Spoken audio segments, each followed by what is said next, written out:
Welcome back, everybody. Welcome back. It's a tough one last night. I'm sure everybody had a little Monday morning hangover from the game last night. We'll get through it. Lacrosse is doing well.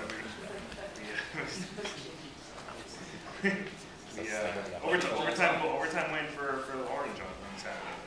Okay. First, I just want to say thank you to the DEM, the entire board, because we tasked them with putting together final recruiting push for the semester. That'll be the last one for the semester before we get going for next year, and they did a great job. This is an incredibly full assembly. That's awesome. So we've now tasked them again with doing even better in the fall and coming back with an even better recruiting strategy and even better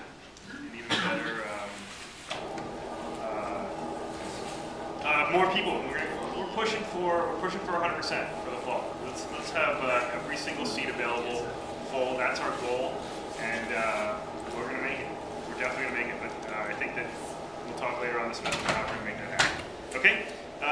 But since we're back, we're in the final push. We're in the home stretch for this semester. We're halfway through our session. So let's making sure that we're being focused on everything that's happening in the assembly. Alyssa, thanks. And making sure we're focused on delivering the results that we promised in the beginning. We promised that we would not be judging ourselves based on what we take on, and as we come to the end of the halfway point, at the end of this semester, let's show the results that we produced. Let's make sure that we stood up for what we said, or we promised, and we're going to get there. So talking about a little bit what's going on, because it's been a long time since I talked to you guys. So today John and I have lunch with Alumni Relations to talk about student send-offs, new student send-offs. Anybody attend their new student send-off in their city before they came? I met PJ at his, and it's important. We're gonna continue that opportunity for you guys to get to attend them as current students too. I think that's a really great option for new students to come in and meet with people who are involved, but also does really well for SA too, right? And it helps with that recruiting aspect. So there's a lot of cool stuff coming up for the next couple weeks in there. John and I also went to the trustee meeting the Thursday before spring break. We flew to New York for a 2-hour meeting and then spent 6 hours sitting in JFK waiting to fly back. It was a long trip. We talked about a lot of different stuff. John and I brought a couple different things to the board. We brought our issues with, I shouldn't say issues, what we're taking on with the off-campus community, with the special neighborhood district, and we talked about that a lot here. What that means for us, what that means for students, what that means for the university in the future with increased enrollment, with a housing supply, with new residence halls being built. What does that mean?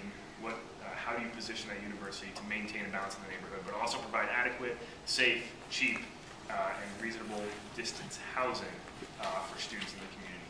It's a very difficult thing to do. I had a 2-hour meeting tonight from all different pieces of the neighborhood talking about it. It's a very complicated issue, but we let them know what we were talking about. One of the other things we talked about was how we asked, John and I submitted a request to look at have Shine Student Center be looked at in the future. Because right now I think that we can all agree we don't really have a student union right now. There's a lot of work that needs to be done at Shine. If you guys go visit your friends at other universities, you find that student center is usually always bustling with student activity at all hours of the day and night. There's always something going on there, and you can find that ours is pretty much dead around 5 o'clock, 6 o'clock, and that's not the way it should be. We have a great opportunity there with the future of the bookstore moving down University Avenue, with the bookstore leaving Shine. What better time to look at how your student center is and the actual physical layout of it at that point than when you're actually making some changes to it. So what we were told is that there are some dominoes that have to fall, specifically regarding the new bookstore. And once those dominoes fall into place, Shine's the next on the list. So that promises, I think that I'll never see it. I hope the freshmen, you guys will get to see some renovations done to Shine. I think that that's something that's going to need because it really benefits a lot of students to have some sort of place. When we talk about SU being so decentralized, it's important to have that one place where you can congregate as a whole. So like we talked about tonight, I went back to our monthly meeting with the University Neighborhood Partnership. Councilor Kessner attended the meeting. Councilor Kessner is a councilor at large for the Common Council of the City of Syracuse. She's proposed a concept that would shrink the special neighborhood district. We talked about this before. This is the neighborhood out in the east neighborhood. gave our stance from students talking about how we have students living very far away right now. And any option that would allow for more housing in the area for students to come in and that makes sense for the community, that makes sense for students in the university, we would be in favor of. I think that there's a lot of different opinions in that group because it's across the board from a lot of different areas, a lot of different neighborhood associations, but all have their different things. But I was able to at least give a student perspective to it, which is something that was very much lacking in UNP in that discussion of the special neighborhood district for a long time. And that's one of my campaign goals was to make sure that students were included in those decisions and made sure that they understand what the student perspective is on this and how much you're actually going to affect them with housing in the neighborhood. Again, it doesn't just affect SU students, also ESF students as well, right? Because you guys have what, a 1-year housing requirement, I believe, at ESF? You have to live in Newburgh to have a 1 year, and then you're off campus for the rest of those 3 years, right? So, the option too. Cool.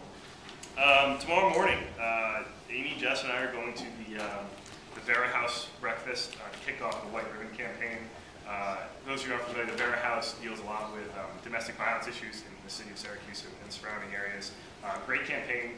We're going to have some white ribbons, some wristbands, some stuff that we can load up for you guys and different things. But it's to promote domestic violence awareness and talk about those types of issues. So we'll kick off with a breakfast tomorrow and then a week of different things that happen.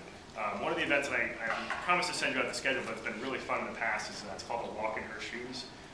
And that's where you go and you get to watch me wear high heels and walk around downtown Syracuse. I'm actually very good, just saying. You practice? No. How do you know you're good? Because actually this will be the 3rd year that I've done this walk now. Tomorrow is the grand opening of the Tops Nottingham grocery store out by South Campus. Grand reopening, sorry. If you guys haven't been out there yet, take a look. It's actually pretty cool. They put an entire SU basketball court on the floor and did all kinds of stuff. But they are also, as part of their grand reopening in there, because Tops bought PNC, the company. As their entrance into the community, they've been making some philanthropic donations, and Tops will be donating $500 to SA for us to use for what we'd like, whoever we'd like to, which is very nice of them. So we'll go tomorrow for the celebration and accept that and say thank you and see where we can go. What type of relationship they want to make an entrance into building relationships because they do quite a bit of philanthropy, and we have a lot of student groups who also do quite a bit of philanthropy. And a lot of those match up. Obviously, specifically with regards to groceries and their work with the food bank of Central New York and things like that. There's a large opportunity for us to partner there as well. What we said at the beginning, we wanted to make sure that we were providing resources for students, not just doing advocacy all the time. And this will be a good opportunity for them. Does everybody know what Thursday is? March 24th? National Orange Day. All right, we turn 141 on Thursday, so make sure, don't forget to wear orange. There's a poster on the door in the office about what's different things that are going on. Make sure you wear orange and celebrate National Orange Day.